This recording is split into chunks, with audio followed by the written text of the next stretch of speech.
अध्यक्ष फारूक अब्दुल्ला ने जम्मू कश्मीर में होने वाले शपथ ग्रहण समारोह पर कहा कि उन्होंने नेता प्रतिपक्ष राहुल गांधी को दावत दी है। वहीं फारूक अब्दुल्ला ने विदेश मंत्री एस जयशंकर के पाकिस्तान के दौरे पर खुशी जताते हुए कहा कि लगता है दोस्ती की शुरुआत होगी। 10 साल के बाद यहाँ पे लोगों की हुकूमत होगी। लोगों की भी बहुत सी, उनकी भी उम्मीदें बहुत हैं। क्या राहुल जी, प्रियंका जी या फिर सोनिया उनको भी हमने दावत दी है। उम्मीद करते हैं कि वो भी तशरीफ लाएंगे।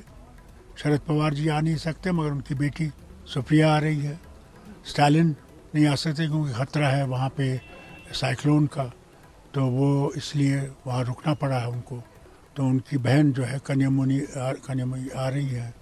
इस साथ से CPI के डी राजा आ रहे हैं, CPM के आ रहे हैं करात, और दूसरे नेता आ रहे हैं। See, first of all, I am happy that the ice is broken with all the differences we have with Pakistan. That our foreign minister is going to visit there, so land on that soil. And I hope both countries will start a new chapter for peace. Beyond that, I don't